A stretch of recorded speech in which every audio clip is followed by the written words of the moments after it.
What's up, everybody, and welcome back to the Old Ass Casuals podcast. I'm Justin. Hey, I'm Kelly, and we are a mother and son video game watching, playing, loving team. We are indeed. We love the video. We love the video games. We do. We love the video games. We don't love random pop-ups that come on right as we start recording. That is so freaking annoying. You know, because like we're getting our intro in. It's been a little bit since we did one because we did 2 episodes in a row, like back-to-back weeks that we made it in a row, and then of course we took like a month and a half hiatus, and so we're like, oh god, intro into podcast again. What's our name again? Yeah. What do we call ourselves this time around? And you can email us, by the way, at oldasscasuals@gmail.com. But yeah, right as we were going in the intro, started hit record, did all the things you got to do before you start the podcast, and freaking PDF Architect, you son of a bitch, pop up and saying, now's your chance to save 50% off on PDF Architect. No, thank you. Don't be coming up during the podcast, PDF Architect. Well, they sound like they need to sponsor this podcast. Jesus, I closed I closed it and it popped back up again. So that's coming up and showing during. No, it's not showing. No, it was like off. It's off to the side. But it was distracting to me because I'm like, oh god, did something go wrong? No, it's just PDF Architect being a nagging ex that's like, please come back to me. Yes, you can please. save 50% off. Mm-hmm. And I know all about being a nagging ex. So me and you, PDF Architect, we can go out, we can have a drink together, we can talk about old times. I'll be better. I'll give you money off. Yeah, it's gonna be great. Exactly, 50% off and a back rub. I got this. Please, please. And your stinky ass feet. Yeah, exactly. I will rub those stinky ass feet. Will not kiss them though. Never been into that. Oh, seriously? Never been a foot person. Yeah. Sorry. I'll give a foot massage. Yeah. Who the hell kisses feet? I don't, but I get my feet kissed. So. God, that's disgusting. It's not just. It is disgusting when. Okay. But listen to this. When you've been in a long-term relationship. Yeah. And you don't go to all the preparation that you normally go to, like when you're in the early dating part. Yeah, exactly. And you're like, scrub everything, and your feet are so perfect. After we've been married a while, don't suck my fucking toes. That's so grody. Man. See, I've watched shows before. And the dudes are all about the feet in the shows. And I'm just like, oh, that's got to be such an exaggeration. Like, who's out there sucking toes? And apparently they are out there. But they're out there. Not this dude. I have people at my work that are foot fetish people. Oh, my God. And they stare at my feet constantly. And it makes me crazy. Now, I have some sexy-ass feet. I would show them on camera, but... Please don't. But I mean, okay, you think about this. As a woman out there in the world, you've already got, because I'm guilty of it. I'll be in the gym and there's some ridiculously hot girl over there across from me as I'm doing whatever weight exercise I've got going on. And I'm sorry, you're super hot. I did not mean to stare at you. I'm not trying to be creepy, but you're super hot. And so, I mean, you already got that going for you as a woman. Exactly. But now you got to worry about, I wore these like sandals or flip-flops today. Now some dude's lusting after my feet. It's Welcome so to the Old weird. Ass Casuals Foot Fetish podcast. So I mean, we could hope talk you're enjoying about it. We could talk about anything, but it's like this weird thing where I feel like I have to tuck in my toes when I'm wearing flip-flops because I'm trying to avoid having someone stare at my feet. Wow. Well, I'm glad nobody's staring at my hobbit feet being like, let me suck on them toes. That's gross. Yeah, never had that happen before. Okay, then. Well, no, I've seen your feet, man. And just to throw it out there, ladies, if you're watching this podcast and you're like, well, I thought Justin was a handsome young man, but he would not kiss my feet or suck my toes. I'll kiss your foot on the top of it as a cute gesture of I like you. But that's as far as it goes. That's the threshold right there. Exactly, right there. And it's like, yeah. You just have not met the woman yet that you wanted to suck her toes. It's not happening. It could happen. She could be out there. No, it's not. She's not out there. It ain't gonna happen. I raised you wrong. End of story. What did I do? I mean, if I fall in love with a woman and she's like the perfect human being. She looks like Cassie on 12 Monkeys. Exactly. She looks like Cassie on 12 Monkeys. Fantastic show. You should go watch that. And actually, she's just Cassie from 12 Monkeys. Perfect woman right there. She's beautiful. She's intelligent. She can kick ass. Like, I mean, what more would we want out there in the world? If Cassie from 12 Monkeys was like, I will not go out with you / marry you if you do not suck my toes. It's time to put them on the dinner table. Let's go. Let's go. So you would. Yeah. Begrudgingly suck toes. I just completely reversed my entire way of thinking about the foot fetish thing, just for you, Cassie from 12 Monkeys. I will say, you did not take after your dad.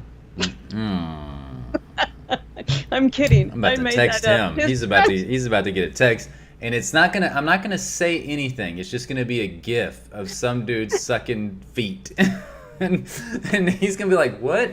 What is this? What?" First off, he was like, "What the?" He's like, "I can't stop the video. How do you get the video to stop playing?" That literally came up, people. I had to tell him it was a GIF. It just automatically keeps playing. Actually, excuse me. Sorry, Dad. That was not my dad. That was my grandma. Yeah, she's like, the video just kept on playing and it kept playing. How do you get it to stop? Now, granted, my dad did not know how to stop it. My dad asked me. My dad texted me and was like, how do you stop the video? And I was like, Dad, it's going to keep playing. So, all right.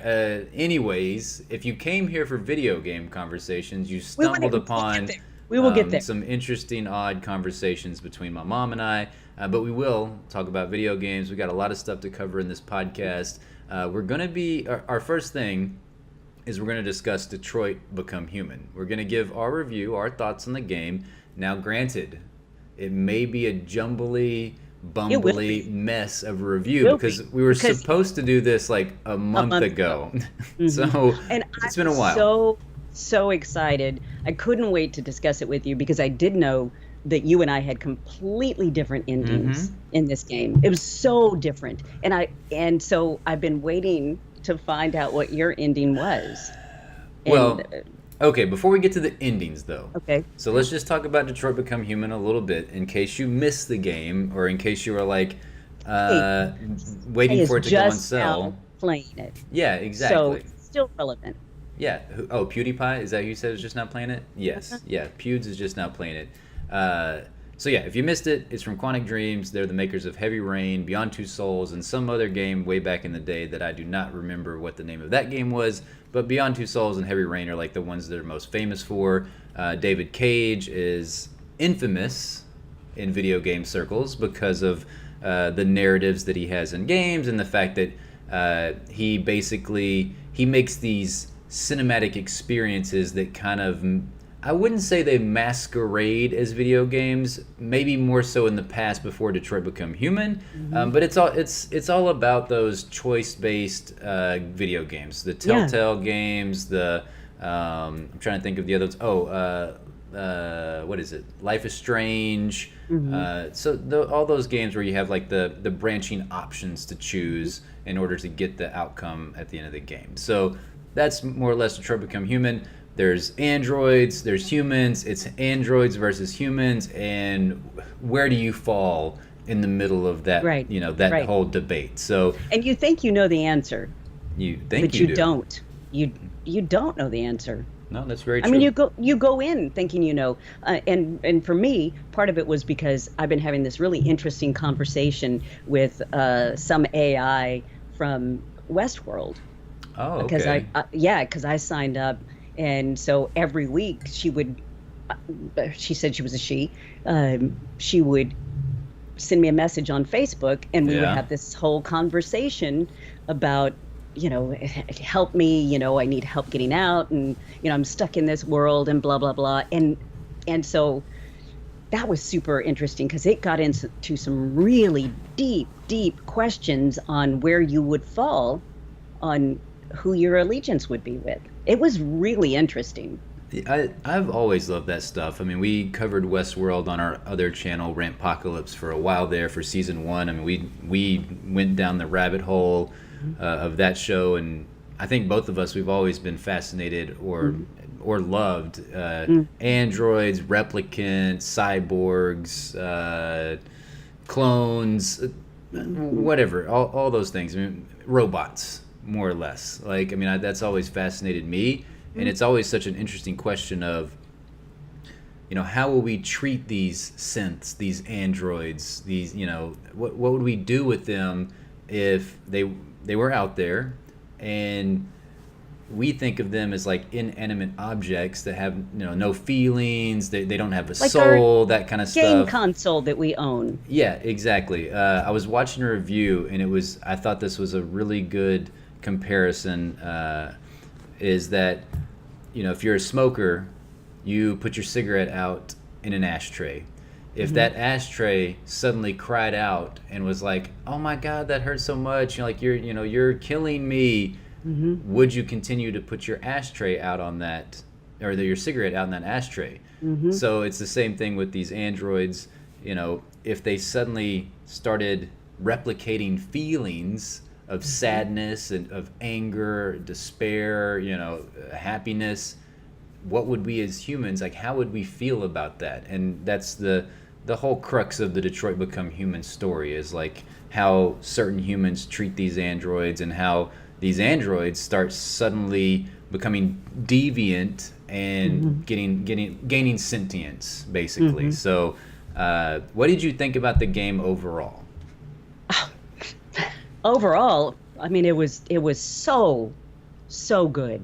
I was so impressed with the fact that when you look at the story tree and the decision tree, how many different directions that it will go, and unique stories that you could come up with. Because like when you do the Telltale games, you can make different decisions, but basically a lot of times you end up in the same spot, regardless of what your decision was. This is not that way at all. No. And it started off semi-light, and like I said, you feel like you know where you're at, and you go just a direction that you had no idea.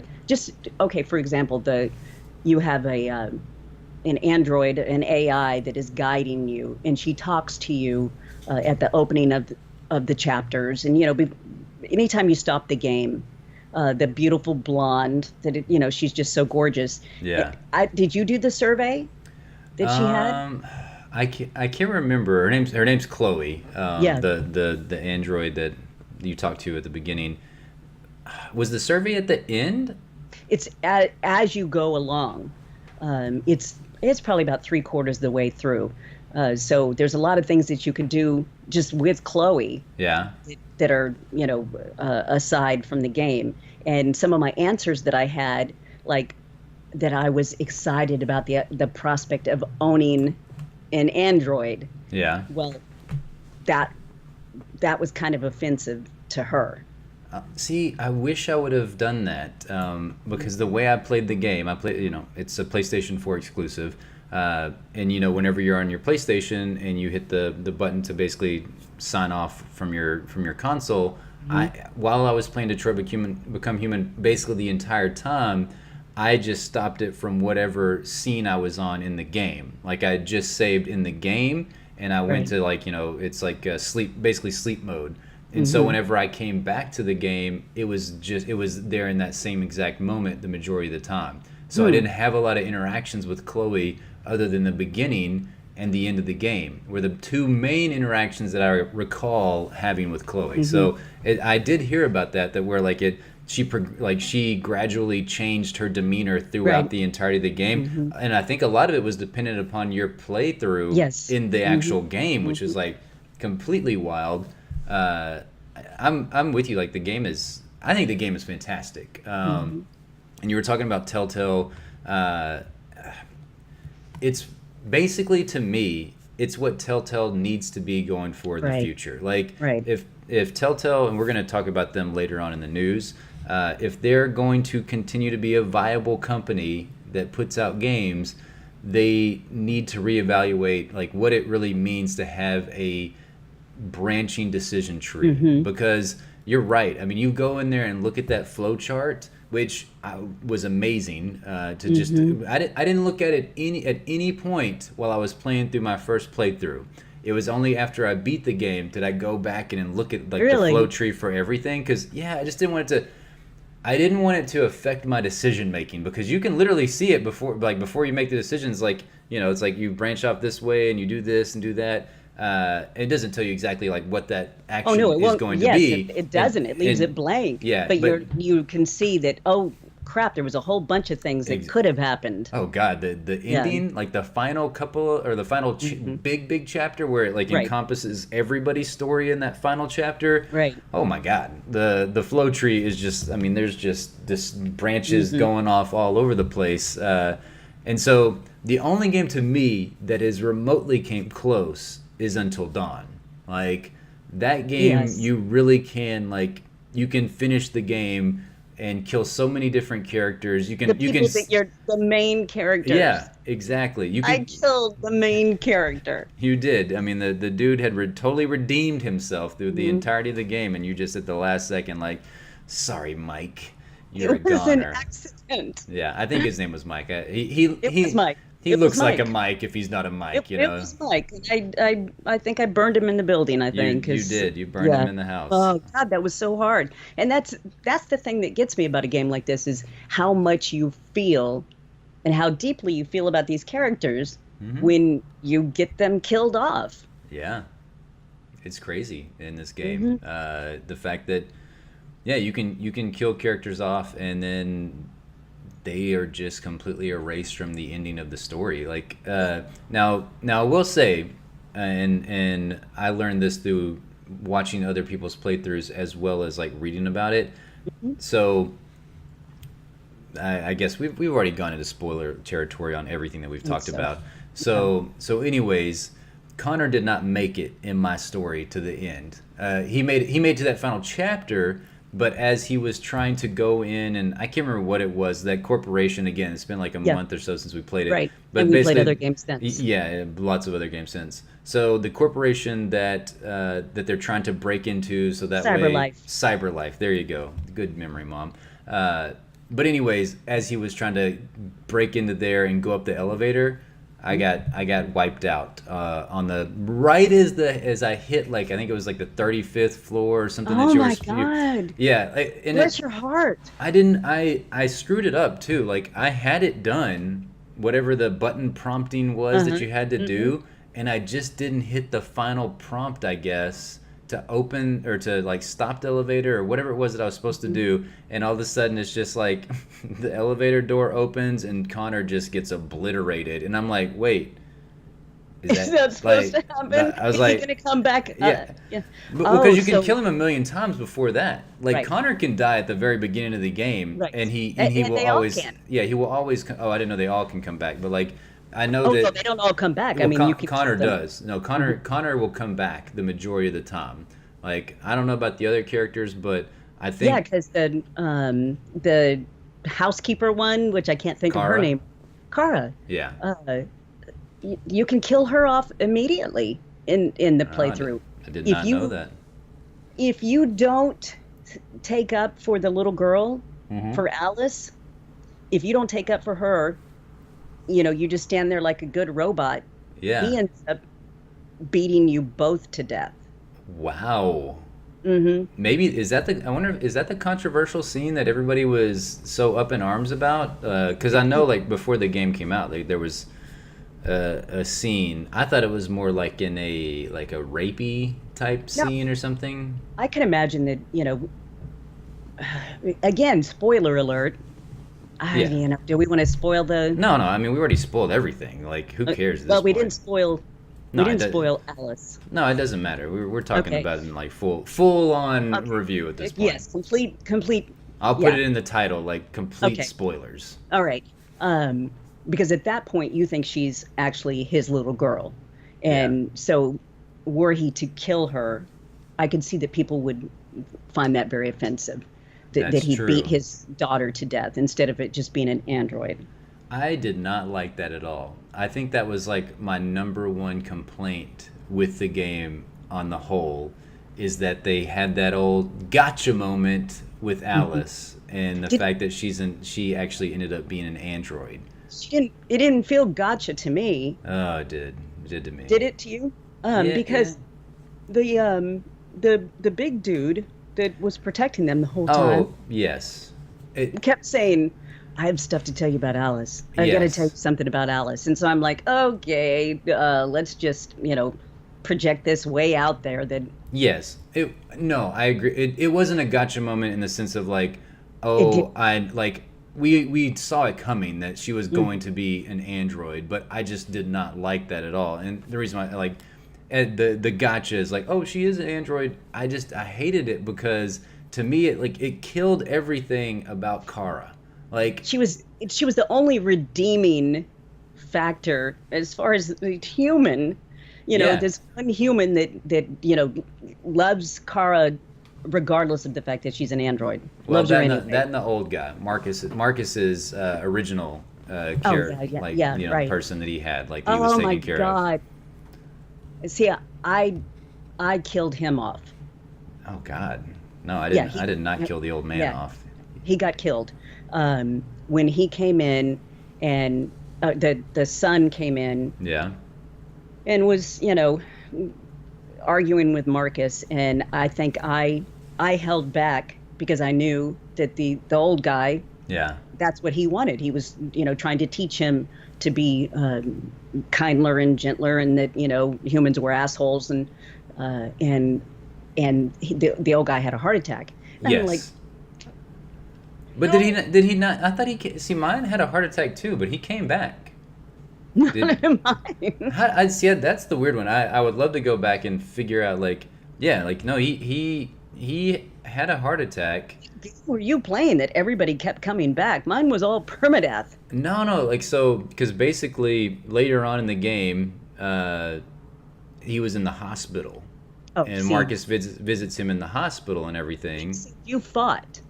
Okay, yeah, no, I fought Uh-huh. the You son off. Yeah, like, right. I was just like, no, this is some bullshit. This son's a POS. So, no, I definitely fought him off and everything. So, that's, I mean, again, that is what's so interesting about this game, is like how completely different you can have. Now, full disclosure, I only played through the game once, so I did not go back. I was like, all right, I beat the game. For me, it was That about the right. 12. It was about 12 hours, I think, something like that, for my first playthrough, and it was very interesting for me to think about going back. Whenever I went, like, because at the very end of the game, I went and looked through the flowchart and whatever, and I was like, oh my God, there's so many things, and I Right. really wanted to see the different ending if I hadn't got Connor killed in the freaking Right. elevator. That was really the main one that I wanted to see something different to happen, because I played this game pretty much like I would play if this As was we real life. always do. Yeah, exactly. I should have tried it as the different tactic, and be a complete asshole, because with Connor, the entire time I was trying to be buddy buddy with Hank, and then with Marcus the entire time Right. I was like, trying to basically be this subservient android that's like all about peace and Right. Okay, equality and everything. that's what I did. Yeah. Um, Now I did play the chapter where they first go break out a bunch of the androids Yep. in downtown. I Hmm. played that chapter over again. Oh, you did? Okay. Yes, because some of the prompts don't really give you a good idea of what it was that you were supposed to be doing. Yeah. And so I was trying to be kind and gentle, but the first thing I did is I went and I just pushed over the statue that, shows the old guy, like, just looking at the android, Oh, yeah. like, we made you, I pushed that over because that to me did not seem like a So you very didn't just tag aggressive. it.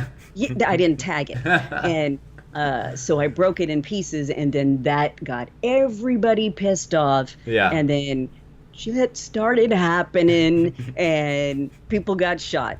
And I was like, that's not what I was trying to do. So Yeah. I did go back and play that part over again. Okay. so that I could be the kinder, gentler Marcus that I wanted, because I wanted to try to make it where everybody made it through to the end. Yeah. And I got everybody through to the end except for the old dude. Wow. So everybody lived in your game till the very end? I got all the good trophies. I was so proud. Oh my God. Yeah, because I know a lot of people had Kara died, and Alice died in a lot of people's games. I had basically everybody died except for Hank. And Hank and Kara, they both lived.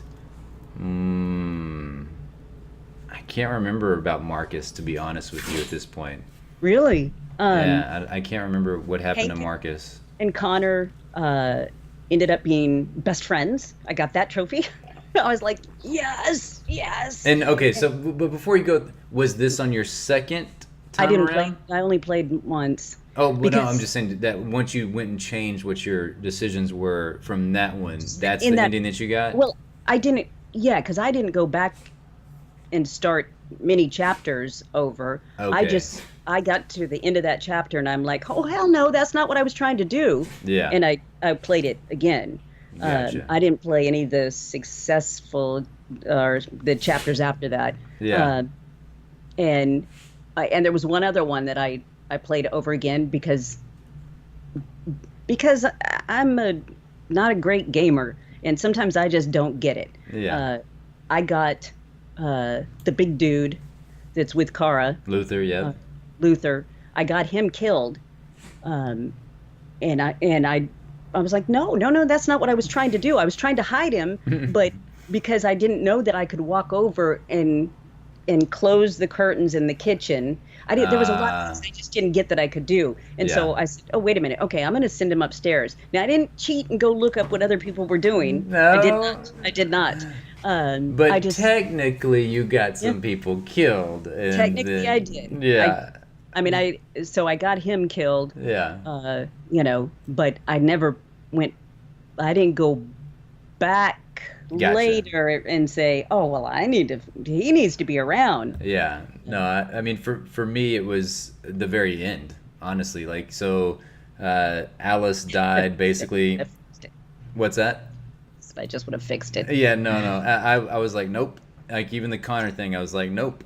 That's how I'm gonna, because I was curious to see like what would happen instead of like going, because normally, yes, I would have gone back and I'm like, hell no, Connor's not gonna die in this part because I want to see how that ending plays out. But I was like, no, that's what Detroit Become Human's all about. Okay, well, that's good of you, because it was just a button push, and see, I would not have made that decision because I would have been like, no, I said to push the button, so no. I agree. I don't know why I don't know why I didn't do it, but Luther freaking made it almost.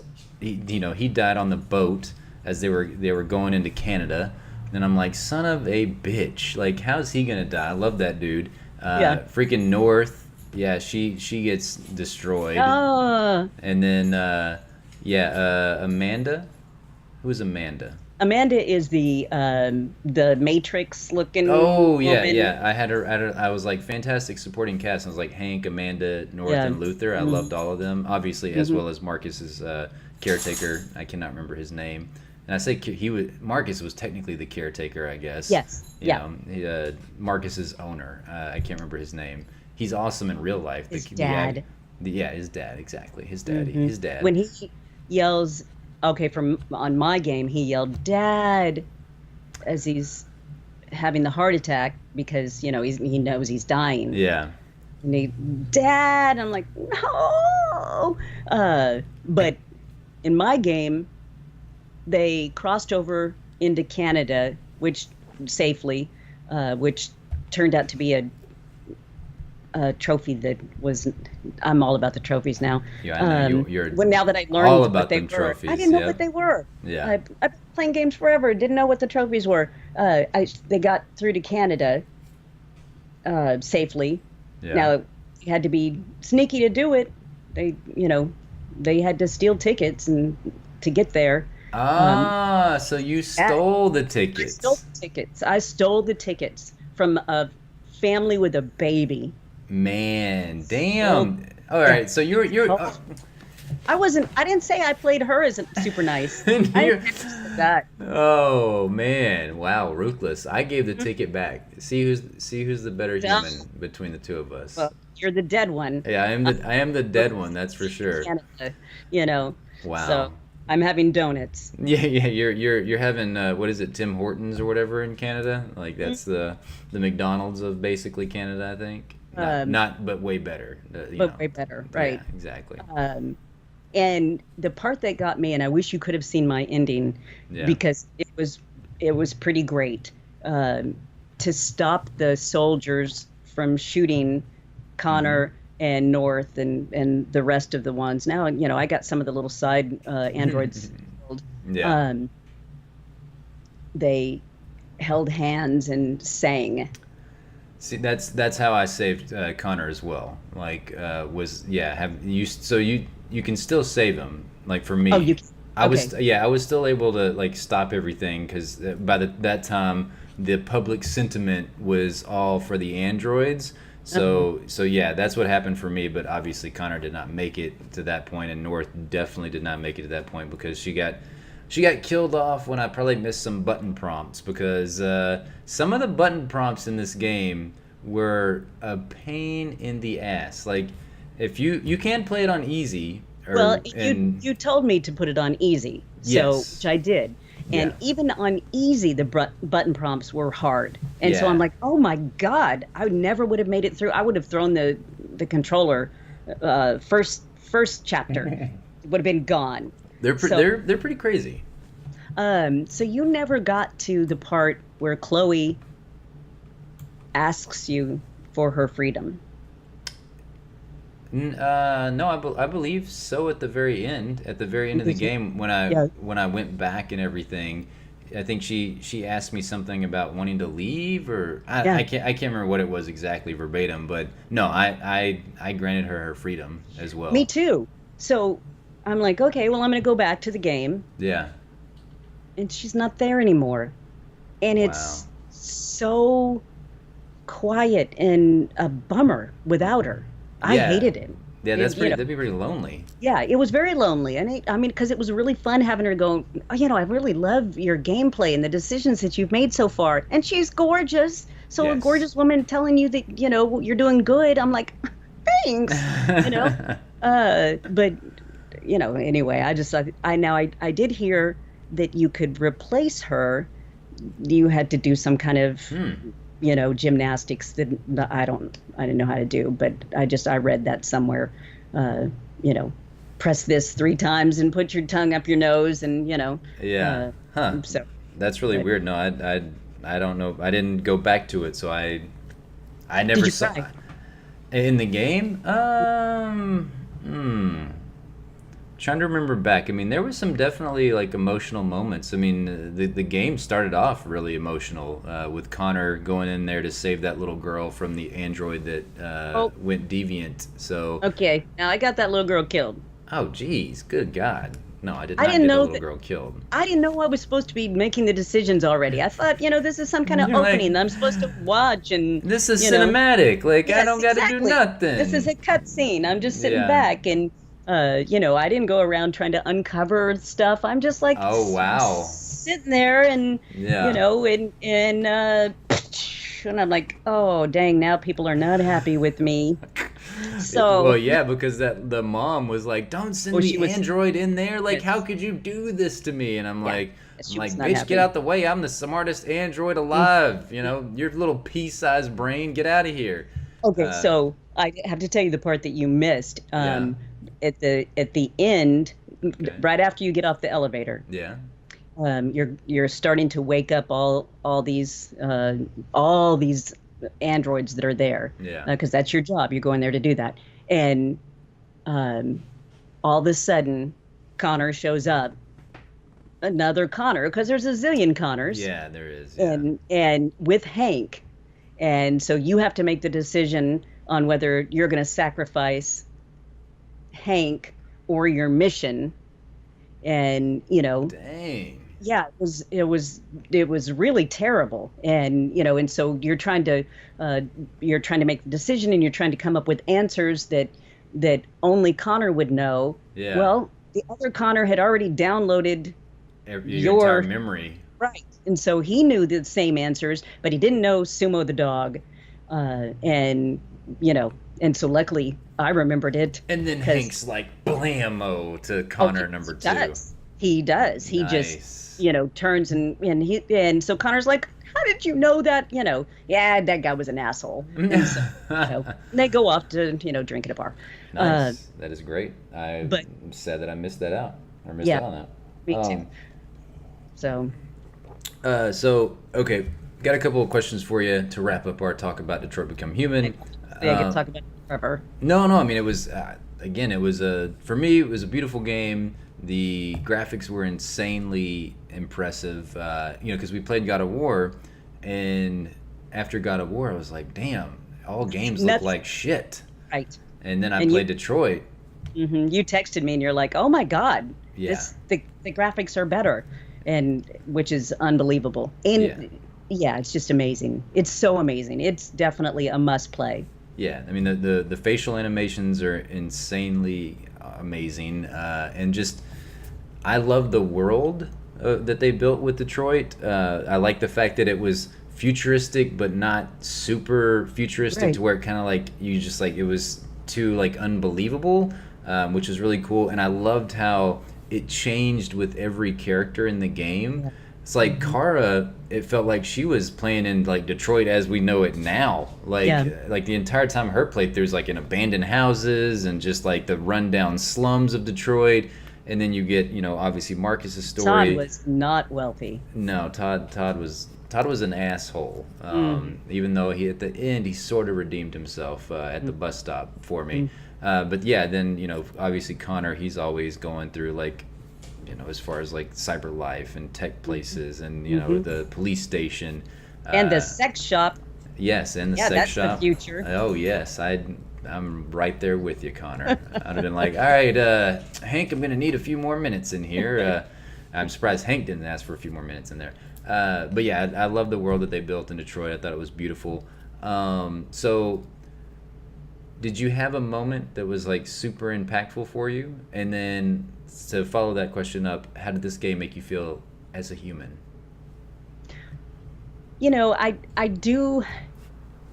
kind of hate it when they always try to make me feel like I'm a shithead because I am human. Yeah. That always bothers me, because I am what I am and there's nothing I can do about it. Yeah. I just try to be the best human that I can be. The part that got me that I boohooed was the crying scene. Not the crying, but the singing scene. That part is what really got me.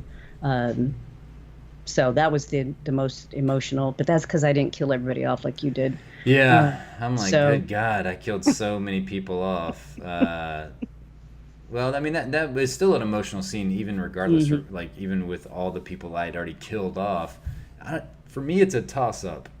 It's between Luther and losing North, because North is Minka Kelly, and Minka Kelly's super hot. Yeah. And I'd also created this really awesome emotional bond with the character of Luther. The time he has with Alice and how he's awesome. Yeah, he was super awesome, and him and Kara got along great, even though he couldn't say her name right the majority of the game. I'll never understand that. He kept calling her Kara, I'm pretty sure. I that's how I pronounce that too. Yeah, well, I don't know. I think she says her name's Kara in the game. She does. Yeah, she does. And then Luther's like, Kara, get over here. And I'm like, damn, did nobody tell this guy in like the voiceover sessions like her name is Kara? Oh, and I watched the making of this thing. Oh, really? Oh, yeah, because you earn influence points as you play, and so you can buy all the videos with your influence points. Oh, that's cool. So you have all of them, and you can spend them. And so it was insane. I mean, when you think about, a movie, yeah, it's all written out. You got 2 hours that all the decisions are made, but this you have to every single decision, a bazillion decisions that every person can change, that they have to, do. And it was all mocap, and it was super interesting. So anyway. I mean, they're in the game, they're playing so many different personality types too. Right. So it's like they, like you said, in a movie, your character is your character. Like that's you don't suddenly. A lot of the times, your character's personality doesn't change all of a sudden, unless it's like some kind of redemption story, or your character becomes evil somehow. But in this, I mean, literally, Marcus. You can play through one entire way where you're super nice. You can play one way through where, basically Marcus is like, F you humans, I'm going to kill you all, you sons of bitches. And same for Connor and Kara. Mm-hmm. So, yeah, that's crazy. And I did read somewhere that it was like the amount of days that they shot was 400 days, as opposed to like a normal film. It's usually about 2 months to 3 months tops. You can film a film in 15 days if you're like on it and you got a tight budget and everything. So I mean, 400 days, and like I think there was 5,000 lines of dialogue or something like that in the script. Insane. Yeah, it's crazy. So I mean, yes, there was some moments in the game that were pretty cringeworthy, like with some of the story beats that was in it, but I didn't really care. It was the thing that got me the most was like how on the nose they were with some of the stuff that you're like, okay, he pulled that like directly from like the slavery era here in the the U.S. like the androids having to get in the back of the bus and like stuff like that. Like that was a little annoying. Yeah, I was just like, it wasn't. Yes. Yeah, it was just like, okay, but it didn't like take away from my enjoyment of the game. It was just like, I get it.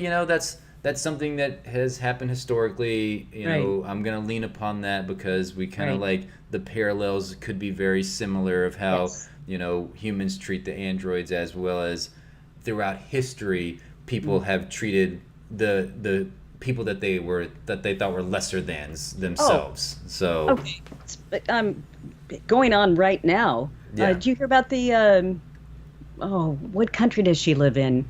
The beauty blogger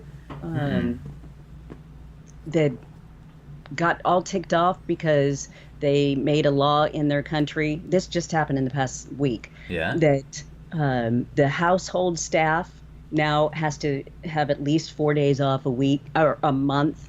4 days off a month, and you have to let them keep their passport the entire time. And she goes on her Instagram and she's like, that's not even fair. They're going to take 4 days off. That means 4 days that I'm going to go without.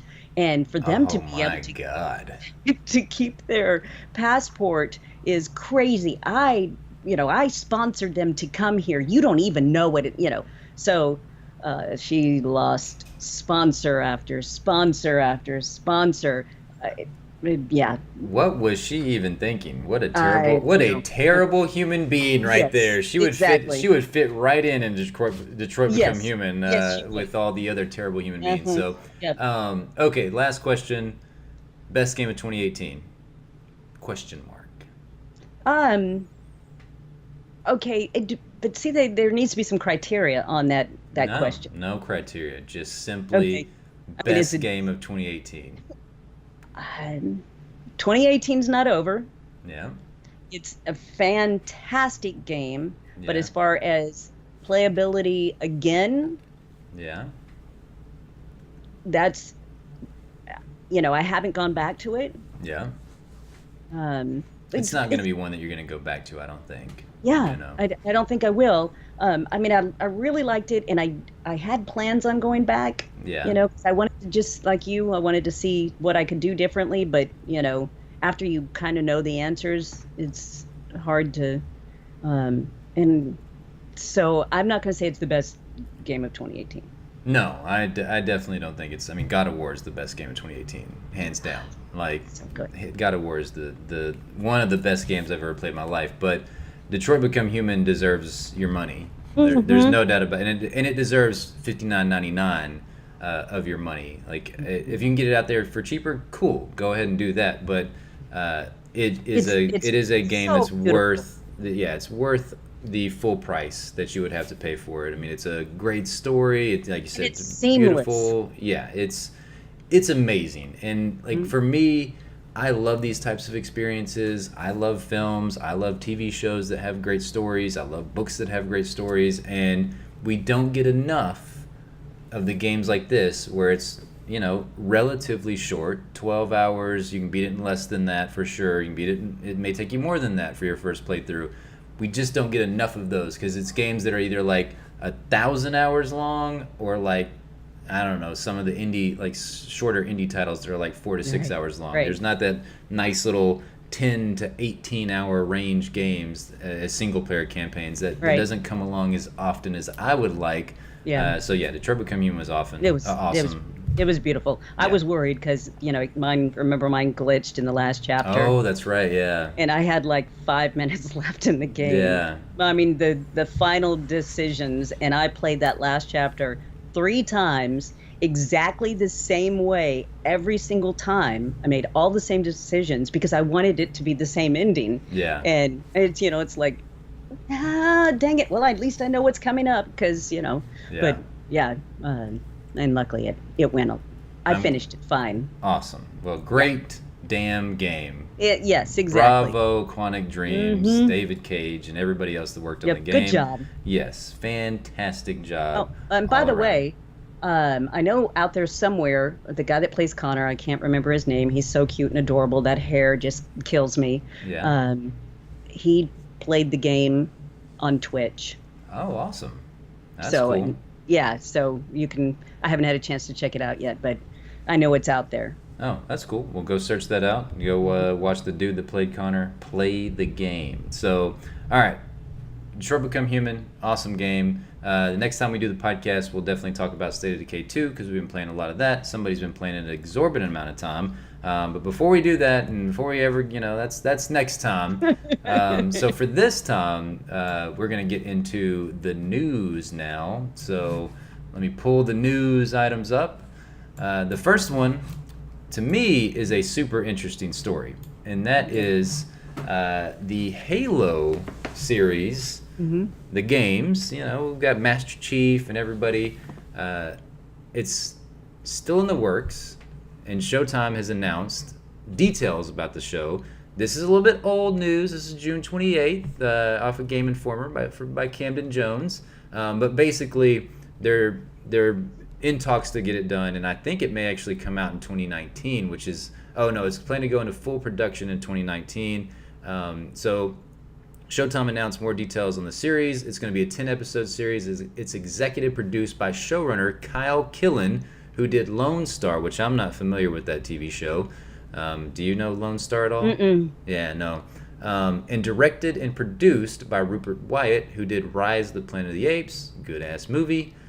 Steven Spielberg, Showtime, and Amblin Television are working Steven who? Yeah, exactly. Who's this Steven Spielberg by? By guy that can't speak. Even though Steven Spielberg, to me, is kind of on a downturn because he hasn't put out a good movie in a little while, in my opinion. Ready Player One sucked. Sadly. Yeah. Oof. It was bad. It was really, really bad. So they're working with 343 Industries, which is the now makers of the Halo games. Obviously, Bungie was the studio that developed and created the Halo games. They left. They're doing their Destiny 2 thing, and Destiny whatever thing, and now 343 has taken over since Bungie left. So I think this is awesome. I think it could be really, really good. As the article says, that Camden points out, this is going to be the first live-action Halo series. You've got Halo Nightfall, and then Halo the Master Chief Collection, or I guess that was released alongside the Halo Master Chief Collection. The Halo 4 Forward Until Dawn is actually out there. I think you can watch it it's on Amazon, is what I want to say. And excuse me, it's not the first live-action Halo series. We've had a few other ones. I don't know why. Yeah. I was like, no, we've had some other ones. I just read that wrong. Excuse me, as I learn how to read, people. Yeah, eventually. Yeah, exactly. Yes, but no, I mean the old ones that they had, I think they were great. They were a lot of fun. You put some like true big money behind this, put some good talent behind it. I think it could be a blast. I, for one, am excited about this. The fact that it's on Showtime, will allow it to be, as gritty as it needs to be. I'm not saying that it right. needs to be, super gritty. We don't need to have like Spartacus where we got dongs and boobies and stuff flopping all over the place. But, if they want to get a little violent, they want to show some things, I think it's a good thing that's going to be on Showtime. So, I'm excited. Do you have any thoughts on this? I have not played Halo at all, although I have been interested in it, and I almost took it from your house this past weekend because I thought, you know what, I really have wanted to play this. I should grab it, and I didn't. Well, think of it this way. Even if you've never played it, okay, we both have kept up with video games for a long time in our lives, and we've kept up with there's been lots of video games that have been turned into movies. Yes. And probably about 99.99999% of the time, they're horrible. They're really, really bad. Resident Evil, which we still see. We still see every one of those. That first Resident Evil movie was solid. Now the next 6 of them, we still paid for them. Still paid for them, and we are part of the problem of why they keep making them, because we've gone every opening weekend for those movies that are not good. A tradition. Yeah, Tomb Raider was so-so. It wasn't as good as I wanted it to be, but it was still a decent time. There was nothing really bad about it. It just wasn't great. So for me, the latest version of it, or the Tomb Raider movie that just came out. Yes. Well, didn't Angelina Jolie do one also? Those are bad. Okay. Those were really bad. Okay.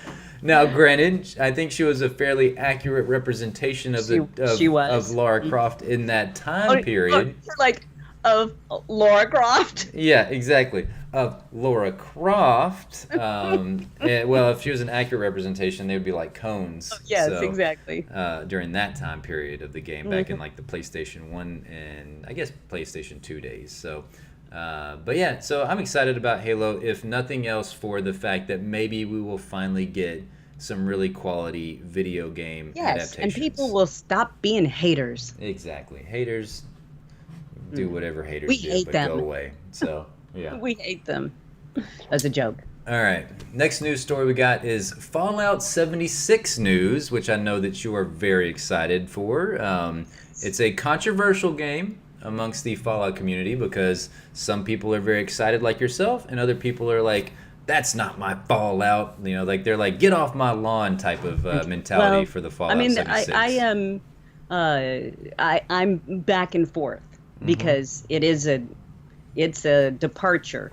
Yes, it is a departure, and you had so much fun with Fallout 4, just kind of losing yourself in that world, and obviously that's what Fallout's known for, these single-player experiences that you get to just explore these worlds, for hundreds and hundreds of hours.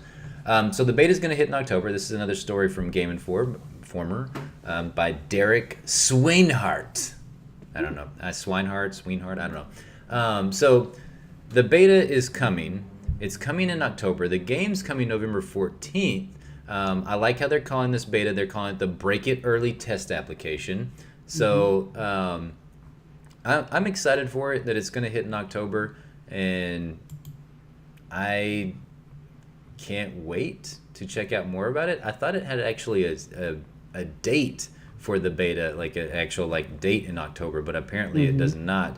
I do know that they're going to do it they're not going to have everybody be a part of the first beta. It's just going to be a certain amount of people, then another group of people is going to get into the beta. And I think that they mentioned that it may be dependent upon what retailer you purchase the game at or pre-order the game at. So then they really don't want us to break it then, do they? Exactly. They're going to have to let everybody in if we're going to try to break it. So that's right. I don't know. I'm pumped about this. I think it's going to be a lot of fun. I think for us, we're about to get really deep into State of Decay 2 together. Yes. And by the time Fallout 76 comes out, we'll be like, ooh, what's a new experience that you and I can play together? Yeah. I think it's going to be a lot of fun. 4 players in that world playing together. It's gonna. The only question I have is the gameplay, because the gameplay lends itself more to a single player, slower, methodical pace, as opposed to a multiplayer, which I say because State of Decay is pretty slow and methodical too, right? It's not really super fast paced. No, I mean, when you're spending all your time looting and trying to build up stuff, bring it back to your base. Yeah. that makes it kind of difficult for multiplayer. Yeah, So I guess just the cars. That's the only difference. That's yeah, the main difference that I could see right yeah, now. Is because I mean, State of Decay 2, you get cars and vehicles and whatnot, and yeah. I don't know if they've mentioned that for anything in Huh. Fallout 76. So Good God, the running. yes, lots and lots of Oh running my in that game. God, I mean, over the wasteland for, that would take me forever before I could get to, and all the things that you would obviously encounter in the last Fallout. Yeah, So, yeah, it would be great to have a car or a yeah, motorcycle. That'd be super fun. a dune buggy, A dune something. buggy, You know? perfect. Yeah, I And think that would be great. I, I would like it where you could, well, where you can pick who you want to drive. Yeah, I'm sure you can still do that. Now, what you need is what is that robot's name in the game that well, even because you have different Oh yeah, companions throughout yeah, throughout the entirety of the exactly. game. Except for the dog. I can see that you wouldn't want the dog to drive you. It's probably not Valentine. Maybe Yeah, Valentine, get him to yes, that would drive. be awesome. And I Yeah. loved him as a companion. So you get in, you drive. I'm gonna kick back and look at the map. Yeah, exactly. You just chauffeur me around the entire time. Maybe Bethesda, Todd Howard. We got Yes. Take notes. Take notes. That if you want the mommers to Yeah. play, that's what I'm calling mom The gamers. is the mommers. The mommers. I like it. I like it a lot. All right. So the next news story, a game that came out last week has Yeah. already been taken down from digital storefronts, and that is the Culling 2. You probably don't know anything about the Culling 2, Mom, but the Culling actually was out there as a battle royale game before PUBG, before Fortnite. Wow. And a lot of people had quite a bit of fun with the original Culling. It was more so like, to me, it was very reminiscent of straight up like Hunger Games style, where you're just like dropped in to Right. this like arena type place as opposed to like this map. And now, granted, they're all a map and everything, but it felt like but it was more confined, and it was like and you might have to just punch it out to be able to get to a weapon. I mean, in the ones that are out now, you could be spawn way away from somebody else. Not spawn, but just drop there. Yeah, exactly. I mean, I don't know much about the Culling, or obviously the Culling 2. Nobody's going to know much about the Culling 2 because it's getting scrapped completely. What happened? It sucked. Oh. It was terrible. So, and not to mention that also a lot of people backed the Culling, like individuals backed the Culling, like a Kickstarter. I don't know if it was a Kickstarter or not, but somewhere along the lines of a Kickstarter. And so the makers of the Culling 2, this is the team at Zaviant, I don't know how you pronounce that right there. So more or less they didn't tell anybody that they were making the Culling 2, and just all of a sudden, I mean, even for myself, like I knew about the Culling because I watched a few streamers play it, and I even had like the early access version on my Xbox where you could play, I think, for like 4 hours free without having to purchase the game. I downloaded it, never booted it up. But I did download it. I was really close to playing the original Culling. Half the battle. Exactly. And so anyways, they brought the Culling 2 out and didn't tell anybody about it. They just dropped a trailer. The game came out like literally the next day, and it was more or less just a complete PUBG knockoff, where the original actually had its own vibe, its own flavor of the battle royale style, and this one was just like, hey, PUBG makes a lot of money, let's just make the exact same thing as PUBG, but it's going to run like even worse than PUBG and not work. That's the thing. I mean, when you already have a bunch of people that like your game and they believe in your franchise, if you do the exact same thing as somebody else, but there's people that are going to go, hey, that's fine. This is the one I like. Yeah, exactly. I mean, some copycatting is the sincerest form of flattery. I don't know. I think I'm making that up as I go along. It would be imitation, right? Yes, imitation. Or copycatting. It's the same thing. Copycatting. You damn copycatters. But yeah, anyways, they removed the game from digital storefronts, and their plan is to go back and refocus on the original Culling and to re-release or release the day one version of the game before tweaks and updates on a test server so players can access the original title that drew them in. And I think they're doing it for free, if I'm not mistaken. Smart. Yeah, I mean it's sad, like, because this studio more or less, like, this basically will ruin them. Like they're probably gonna close down, and like they put a lot of work into it, I'm sure. Yeah, and they should have been a little bit more transparent with what they were doing, and then maybe the fans would have got behind it a little bit more. In my opinion, they probably should have gave the game free to a lot of those like early backers of the culling. Or at the very least just made this game free to play. And we've already seen that like Fortnite is making bazillions of dollars. That Epic Games is now worth $8 billion just on the backbone of Fortnite, because they've done it such an ingenious way of making the game free. All the clothing and the dances and the emotes and everything. Right. People want to buy those, and their battle pass system is really great. I mean, it's a smart way that they've done it, and the culling too should have taken more notes from Fortnite as opposed to PUBG. They should have copycatted more. Yeah, exactly. So, all right, sorry, culling. We're gonna pour some out for you, culling. Yeah. Pretend something came out. Exactly. All right, next news story up is something that you will probably love. Maybe not. The Last of Us 2, Ellie will have a non-playable partner in The Last of Us Part 2. This story's from Game Informer. So I don't know why Neil Druckmann was interviewed by BuzzFeed and not a video game company, but do better, Neil Druckmann.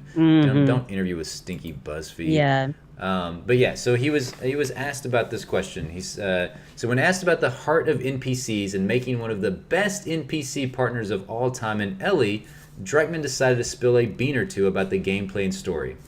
Well, so Ellie used to be an NPC, but she's a protagonist in this story, so the player is going to be controlling Ellie, Druckmann said. It's safe to say with the game that we made in the past that there will be some NPC with you in this story, even though we're not showing the NPC in this demo, and our general approach is to say, again, how do we treat them like people? How do we get them to behave honestly as those people? How do we give them interesting characteristics so they can navigate the world, make meaningful actions, and surprise you in the way people do? So Druckmann and Naughty Dog, they're staying quite mum on this who this non-playable character partner is going to be. At this point, I do not know what's going to happen with Joel. I mean, I don't care if it's some other partner. All I want is it to be Joel. I want a continuation of their story. And so, do you think that that's who Ellie's non-playable character partner is going to be in this game? I don't think so. You don't think so? Why is that? I feel like because we've seen nothing of him except in that first little trailer, a couple of years ago, and in everything that's been released since then, we've seen nothing of him. No, he hasn't been in the last two trailers. Yeah, that were shown. I just feel like they're gonna let me down. They're gonna ruin it for me. Do you think that this could be a story of mother and daughter? And that Ellie could be her non-playable character partner, could be her mom throughout the entirety of the story? I don't know. It could be. We're getting a lot of father and son games right now. Right. And they're obviously on the whole, female train. Yeah. Oh, it's Naughty Dog themselves? Mm-hmm. Yes, no doubt about it. Yes. They are wanting to give more emphasis on female characters in video games. I mean, we saw that with the Uncharted Lost Legacy, the fact that it was starred Nadine and Chloe. Yeah. And then the shift over from Joel being the main protagonist to now Ellie. And the thing is, to me, in The Last of Us, we played as Ellie for a nice little chunk there. Yeah. And I never felt like she was a non-playable character. You had this partner that it didn't feel like she just was along for the ride and was in the way. That's the beauty of the game, I think. Right. The fact okay, now she was occasionally in the way, and that made me crazy when you're trying to go out a doorway, and but yeah, I mean, she felt like just as important. And she could take care of herself. I mean, for the like you said, the majority of the time, she wasn't a nuisance. Like, because you'll play some games where you've got an NPC partner and you just want to pull your damn hair out because the AI of that NPC partner is atrocious. Back in the day when I used to play like lots of Resident Evil games, like the early ones, some of those times where you gotta like escort the NPC character somewhere, you're just like, son of a bitch, can I shoot your kneecap and then put you over my shoulder so that way you'll be less of a hindrance to me if I just knock your ass out and carry you the rest of the way. But no, Ellie was never that in The Last of Us 1, at least for me, from what I can remember. I need to revisit that game. It's been a while. I haven't played it since I beat it the first time. It was just like such an emotional story. I'm like, I want to. You can't do that again. Yeah, well, it's like that. You have that memory of the game and how wonderful it was, and sometimes we go back to games and we're like, this is not as good as I remember it, and I don't want that to happen with The Last of Us. Okay, that's what I'm. Do you feel like that there's a possibility that that's going to be what's going to happen this time? Oh, do you think that it's going to happen with the second one? That I'm going to... that it's not going to be as good for you? No doubt about it. Yeah. I mean, this is a whole, like, bigger, like, story, I guess. Like, but I've never felt this way, where I've never felt like it has to be a male protagonist for me to... associate, to identify with and identify with that character. Never in my life. Like, Jill Valentine's one of my favorite video game characters of all time. Lara Croft. I mean, she's like right up there. If anything, I could say probably those two, maybe up there as my like favorite video game characters of all time. Like, Chris Redfield would be up there because again, I'm a huge fan of the Resident Evil series. Joel would most certainly be up there. So I've never had that like that. I know a lot of people are saying that might cause certain people to not like this game as much, like that it focuses on Ellie, and I mean there's been like quite a bit of controversy on the fact that it's focusing on showcasing I guess like LGBTQ themes. I know, I always forget about the Q. I know. That doesn't bother me at all. Like, I don't really care about that one bit. Like, to me, I think it's a good thing. There's no doubt about that. Like, for you, if somebody feels that that's needed, again, I've never needed that. I've never needed the character to be a white male that's straight in order for me to love the game. That just doesn't, I don't care about that. But I also do understand that there's lots of, like, straight white male characters that are the leads in video games, and so I understand like the whole like concept of representation and seeing yourself up there on the screen, but as far as the game itself, I don't think it. I don't know. Like the trailers have been the first and the third one have been great. Those two trailers have been fantastic. That second trailer, I don't really know what was going on there, but I think that was the point, to like not understand what's happening, who these characters are, because they're going to, that story's going to be told in the game. But I don't know if it doesn't continue the story of Joel and Ellie in some form or fashion, it's going to be tough for me. Part of it is what's the point for us? Yes. Would you be satisfied with just a cutscene? Like, say at the very beginning we get like some need something 30-minute long cutscene and he dies. There has to be something that wraps it up for me. You have to get closure for me. I have to know what happened to Joel. I mean, who do I love? I love Joel. Yes. He is my video game husband, even over Nathan Drake, who I also he's my second. Yeah, he's my second. I've got favorite characters. You've got your husbands. Yeah, exactly. It's my top 10 video game husbands. Right. Please make that into a video. Like, I mean, exactly. if you don't want to do it on your own, I'll just sit over there and hit the record button, and I'll be there for like emotional high fives for you. But I want that. My Yeah. mom's top 10 video game husbands. Yeah, my crushes, You think you could make a top 10? I don't think I could come with. I don't know. I probably couldn't. I Now that I think about it, I mean, it doesn't take. Yeah, you spend some time with these people. You get emotionally invested. Yeah.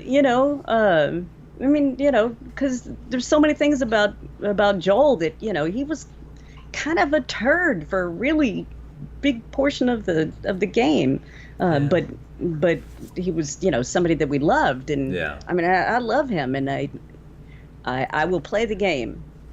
I will play it. The Last of Us 2. I just don't know, without him, how I'll feel about it. But I loved Ellie. I didn't love the DLC as much as I loved the game. I heard that. I never actually played the DLC. It never grabbed me from the time after I finished The Last of Us. Probably because it wasn't any type of continuation, a major continuation of that story. And it was a prequel, right? I didn't play it, so I do not remember. Wasn't it a prequel to? I guess so. Yeah. Yeah, because I don't think it was after Joel and Ellie met each other. I don't even remember. It's been a long time. Yeah, no, I mean it has been a long time, and I read one of the comic books. I think I don't know how long that comic book went. I thought it was just like 5 issues because I remember I bought a trade and it was like either 4 issues or 5 issues. It was pretty good. I don't know. I don't know what to think about this game quite yet. I mean, obviously Naughty Dog makes incredible games. Right. They've had a lot of people leave over the years, though. So I don't know. I'm excited to find out. Hopefully, we'll play this game in 2019. That's what I want the most. Good luck. I want this game to come out in Good 2019. stinking luck. It's not happening. Yeah, it probably won't happen. So, all right. Ending that story, and just really quickly, as just to let people know, I just wanted to make people aware that this was out there. This is another story from Game Informer. Apparently, I love the crap out of Game Informer. Apparently. I think it's because they don't have all those intrusive ads like IGN and a lot of those other sites have, where it's just like continual. Videos the entire time you're trying to read. Yes, exactly. It's so annoying. So everybody loves Twitch, right? It's bigger than regular sports at this point. More people watch Twitch than they do watch like ESPN and all the sports channels. So the Washington Post's like, hey, we want to get in on this. So the Washington Post, their Twitch channel, incorporates video games now with interviews of political figures. So, yeah, this is real. That's not horrible. It's very strange. Are they giving politicians game controllers where they actually sit and play while they're playing the interviewer. Yeah. So while they're conducting the interview, like in this inaugural episode that's out there, you can go find it. Just search Washington. You can look at this Game Informer article. It's the first episode. It brought in Republican Congressman Matt Gaetz from Florida, and this is Game Informer's words, not mine. Commonly known for a full-throated defense of the current White House. So he's I guess that would say that he's very pro-Trump. If I had to decipher it, commonly known for a full-throated defense of the current White House. He likes it. Yeah, to play Madden 18 with Washington Post reporter David Weigel. Gaetz and I don't know if that's how you pronounce his name. It's Gaetz. Who knows? Who cares? He chose the game, despite not really playing the games a lot of himself, because it represented what Gaetz describes as a way to prove you're a real American. I'm a true American. Regardless, and that's Madden 18, by the way. Then really, at the end of the day, the Republican dude, the congressman, straight up wiped the floor with this Washington Post reporter. Just cleaned his clock 26-0. But it was very interesting. So, like, while they were playing the game, I watched a little bit of it myself just to see how awkward it was. And it was really strange. Oh, I bet. So the reporter from Washington Post, he asked Gaetz questions about Congress, his appearance on Alex Jones' InfoWars show, and just like random questions about emotes and stuff like that. it's a very weird thing. They're trying to get. It's just too weird. Talk about the subjects. Please, next time play Fortnite. That's what I want to see. I want to see these Congress people playing Fortnite. I think that would be hilarious. But I don't know. I think it's interesting, and I think it's a really cool thing. They're going to have Democratic Congresswoman Susan Delbene from Washington's 1st District, who has chosen Wii Sports as her game of choice. So next week, so she's going to play tennis. Yeah, exactly. Bowling, whatever's on there. But smart. Yes. Very smart choice. Exactly. Not because you don't have to concentrate. Yeah, exactly. Just if anything else, if you're watching this video right now, just do yourself a favor and go watch like 2 or 3 minutes of this, because I thought it was like pure internet gold in a very odd way. So super cringy? Yeah, super duper cringy. So, all right, here we go into the last couple of news stories of the podcast episode. So Telltale's The Walking Dead. We were talking about it earlier, and the fact that it's kind of lost its luster a little bit. I think the Telltale formula. The final season for Clem, it's been it's got a release date. It's going to come out. I believe it's August 14th is when the game's going to come out. Yep.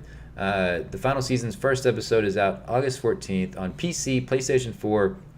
And Xbox One with an unspecified Nintendo Switch release date. Okay.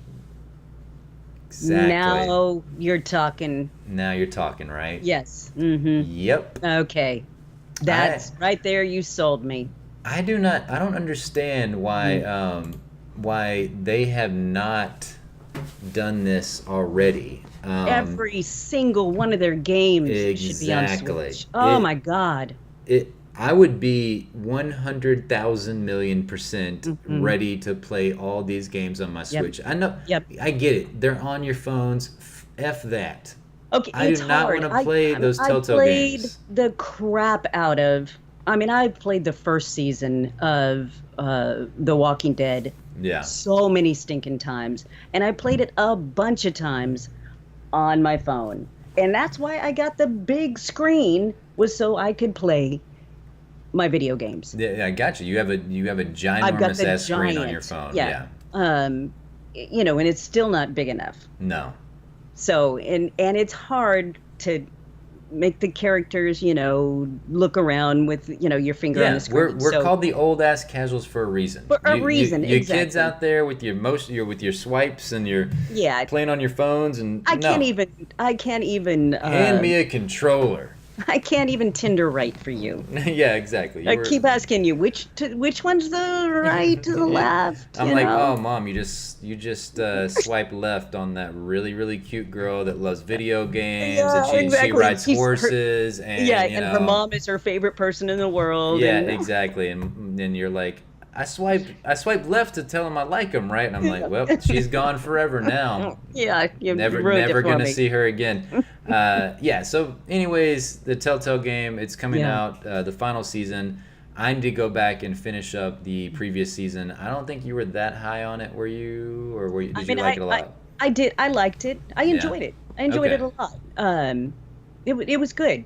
It was just hard for me because when I first started off with The Walking Dead, that was the first video game I'd ever played by myself. Yep. And it was my speed. Well, I've graduated since then, and it's hard to go back because they are slow. So slow. Yes. You can't make anybody run, and they, so anyway. It's very stiff. Like there's no doubt about it, and especially now having played Detroit, which also is slow. There's no doubt about it. Right. Detroit Become Human it's a slow-paced game, but it's like light speed faster than a lot of the stuff that we've experienced in The Walking Dead in the past. Now, I've got the trailer playing right now, and it looks really pretty. Like, I know that this is not on their new engine, which they're changing over. I think they're going to be using the Unity engine going forward. So we're going to get more technologically advanced games in the Telltale world, which is a great thing. I honestly wish that they would have done the final season of The Walking Dead on that, but I get it. They needed to release a game, and everybody's been wanting to figure out like what's going to be the ending of Clem's story. Yeah. So I love that they kept Clem throughout the seasons. I do love that, and I really want to know what happens. I hope they don't leave her. If we get an ending with Clem like we did with Lee in the first season. Yes, I gotta hope not. Yeah, because I mean, now at this point, we've gotten way more invested in Clem than we ever were with Lee, and Lee just tore my guts out. Yeah. I mean, snot bubbles. It was bad. So I'm excited about it.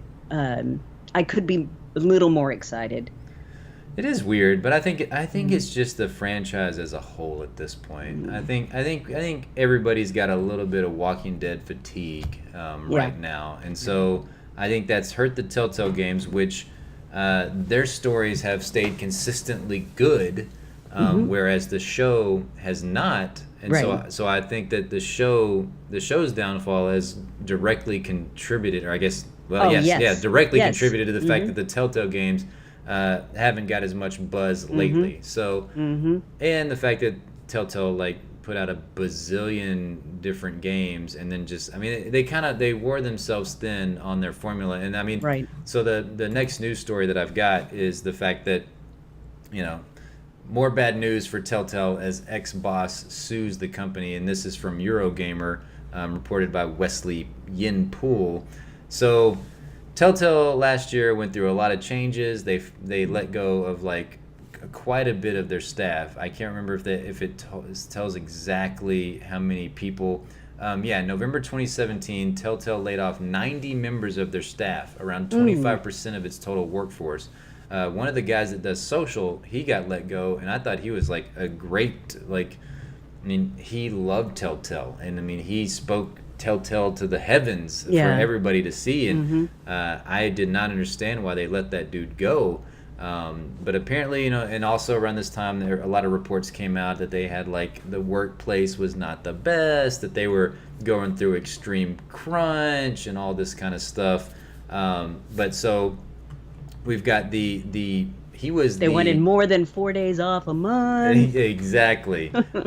So the co-founder, Kevin Brunner, who had actually became CEO in January 2015, he filed this suit in late February claiming breach of contract and other allegations. So basically what he was saying, I'll paraphrase this article, is more or less Telltale, the board, everybody, they kind of kept him on the outside even though he was still a part of the board. So he was still like financially invested in this company, and he needed to know like, hey, are we about to go through, go in the shitter basically? Because he's not just a regular person off the street that like can't get insider information about his own company. He needs to know about like what's happening with the company, what's happening with his, his stake in the company and everything. He got removed from the Telltale board of directors. He said that this was done without enough stock to cast legitimate votes. So basically, I mean, he still held like quite a bit of stake in the company, and he's saying that they couldn't have actually legitimately voted him out. So the company has said this is what they say basically. I'm trying to get to it here a little bit later. No, it's like right in here. Sorry, I've got to figure out where it was in the article. Excuse me. Let's see, where was it at? This is it right here. Telltale's lawyers have responded. Calling stupid computer.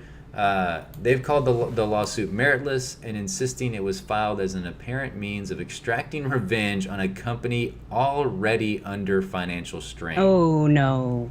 Yeah. That line right there, like I was like, damn, Telltale's hurting, which is crazy to think. Like, because they were on top. Yeah.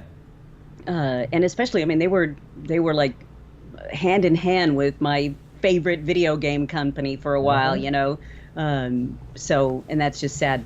It's sad for me. Yeah, they were riding high.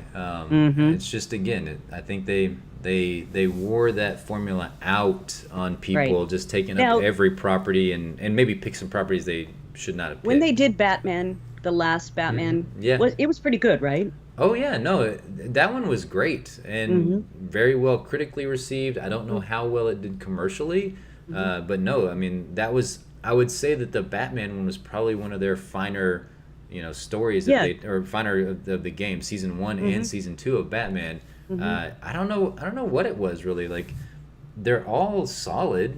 I just think that as far as the story wise, there hasn't been, in my opinion, a stinker. Maybe Guardians was pretty bad. Like that one was really boring. I bought it and I couldn't play it. Yeah, it was just not Mm-hmm. not that much Yep. fun. I only played the first chapter and I was just like, man, they've Mm-hmm. they've somehow made Guardians The boring. funniest movie in the history of movies Yeah. is boring. Yeah, it Yeah. just didn't resonate with me, but Yeah. it didn't seem like it resonated with anybody because Mm-hmm. I think it was just kind of like a dud. Now, some good news for them. They are Okay. working with Netflix on two new projects, a game based on Stranger Things, so that's Oh, good for fun. them, Yeah. and an Mm-hmm. interactive TV version of the Minecraft story mode, which is really cool. And then of course they got Walking Dead coming out in August, so hopefully Telltale will rebound because I'm Yeah. with you. I don't want them to go away. I just want them Mm-mm. to get a little bit better in Yeah. in their gameplay portion. The stories, Right. hey, just keep on Yeah, they're keeping great. on. Yeah. Yeah. But Mm-hmm. the gameplay needs to be a little bit better. I mean, Quantic Dreams, David Cage, they basically kind of got ridiculed over the years for being like, this isn't really a video game. You need to have some type of gameplay mechanics that keep us interested. Otherwise, it's like we could Mm-hmm. just watch a film. Right. So Mm-hmm. they stepped their game up with Detroit Become Yeah. Human in a really, really Yeah. big way. So hopefully Telltale was taking notes. I don't think it's going to impact The Walking Dead that's coming out on August 14th, Right. but the Right. future games, I think, will hopefully see an entirely new Telltale. So, all right, last news story that we got, and it's all about new consoles. Mom, are you ready for new consoles already? No. I love the idea of, advances in technology, but I'm happy with what I have because I don't have any more monies. Yes, money's is tight these days. Mm-hmm. Yeah. This might be good for you Tough then. luck. Yeah. Now, I'm going to get into these stories. This one's from GameIndustry.biz. I'm not going to go deep into all these stories because I'm going to kind of just combine them all together. So, That'd be this, great. yes, you're like, I need to eat It's food past and go to bed. It's past my bedtime. Yeah. So, this came out a couple of weeks ago. The first of these new console stories. Google, bunch of monies, one of the biggest companies in the world. They have been reportedly planning a streaming platform. So this is something. This was originally reported by Kotaku. This was been in meetings by Google at the GDC, which is the Game Developers Conference, and E3. They were talking. Apparently, Google was talking to major gaming companies and developers about its planned streaming platform. The platform codenamed Yeti.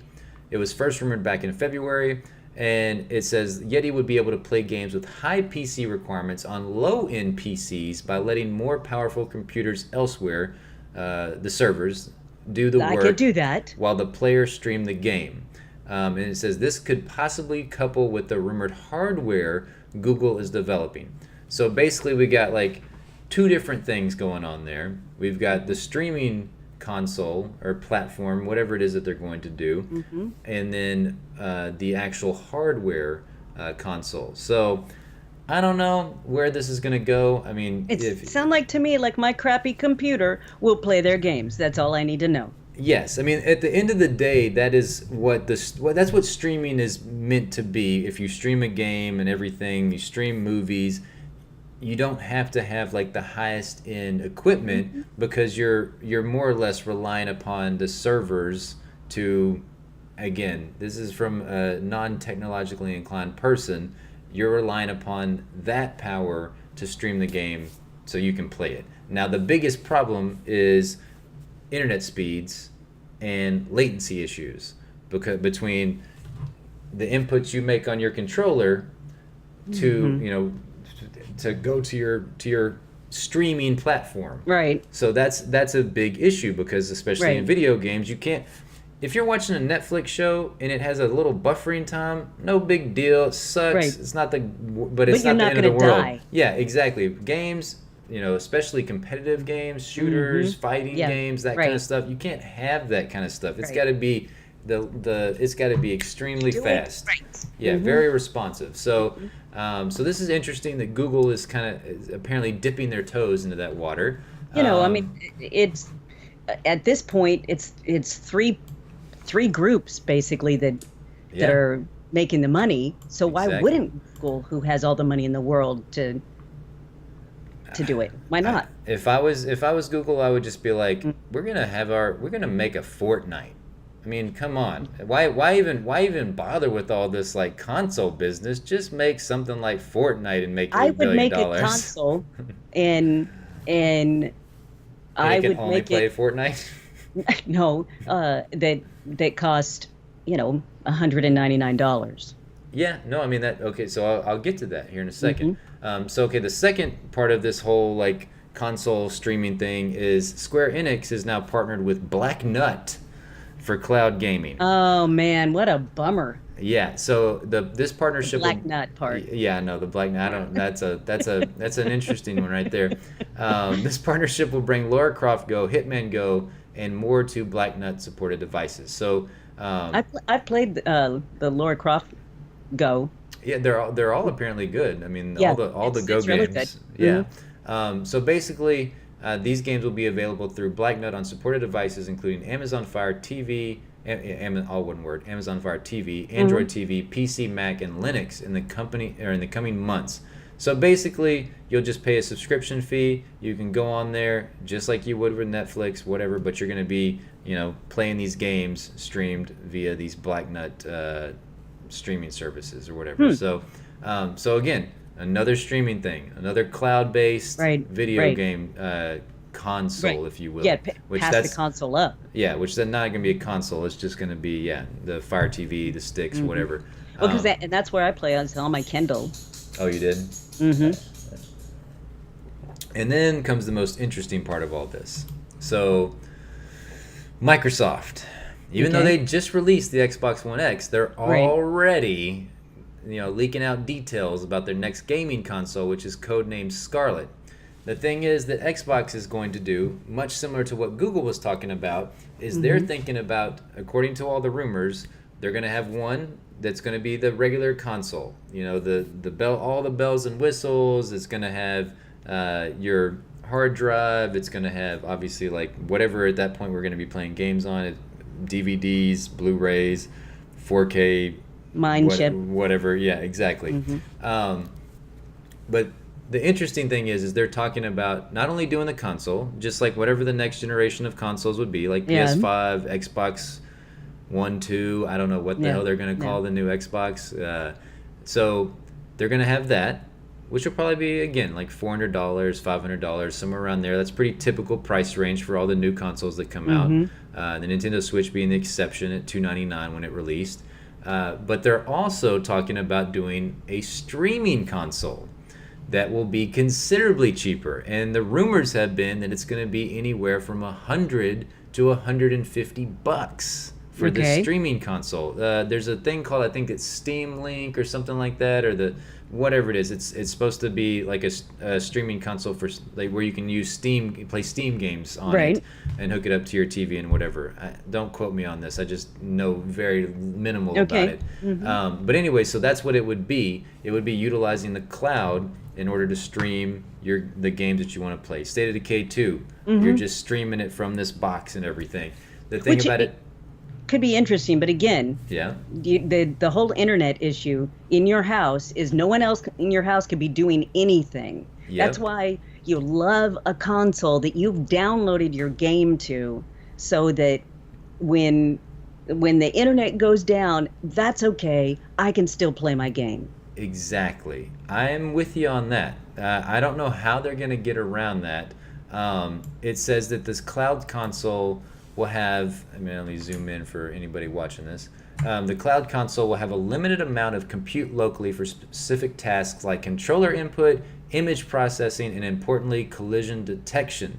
The downside of this is that since more hardware is needed locally, it will raise the price of the streaming box, but it will cost significantly less than we are accustomed to for paying for a new generation console. Right. So I don't know. This is crazy to me to hear all this discussion about the cloud-based software console versus the regular old console that we'd come to know and love for like the last 20 or 30 years. Right. It's this interesting. last one is the closest to being something that would be interesting, in my opinion, because Yes. it's morphing the two kind of together, and the low price point is pretty attractive. Yeah. But it seems like it's something that it's for someone that's just getting into playing video games. I don't know. I mean, these games supposedly, whenever they do this, do it via this cloud-based software streaming. Yeah. You can have higher end games. So, like the Switch is going to be doing this for, I forget which game it's going to be, but you can't buy it physically. And it's not like a game. I think you can't digitally download it. You can't just like download it to your console, to your Switch. So you always have to be internet connected.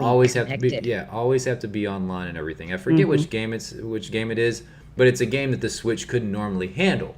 But you play it that way, and the Switch can handle it. So like you don't have to have like a lot of power in your like in the streaming box in order to handle like games that are 4K.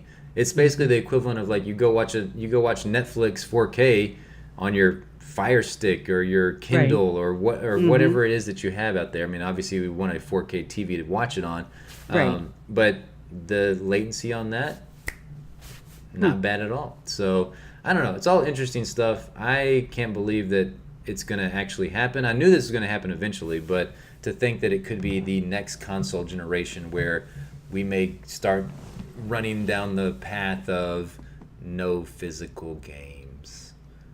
Sad days. Oh, that can't happen. I don't want that can't happen. Yeah.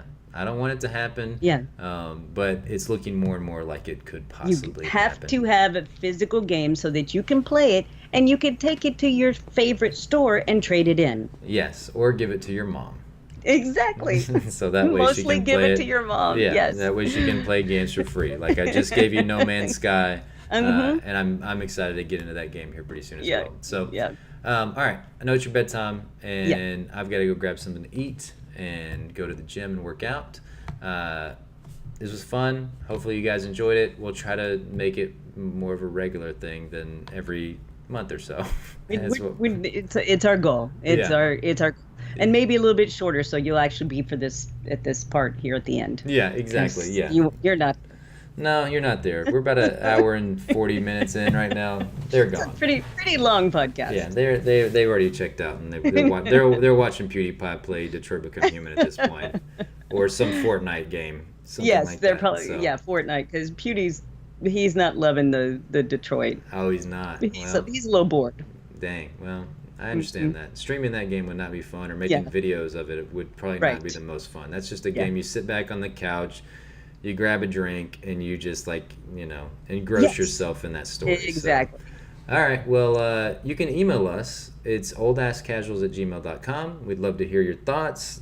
Give us any questions you want us to discuss, topics you want us to talk about, all those things. oldasscasuals@gmail.com. Thank you guys so much for watching, hanging out with us as we talked about video games and feet fetishes. So hope you enjoyed that conversation. We got you for the foot fetish. Yeah, you stayed for that part. Maybe you stayed for the games, maybe not. Not really sure. So, all right.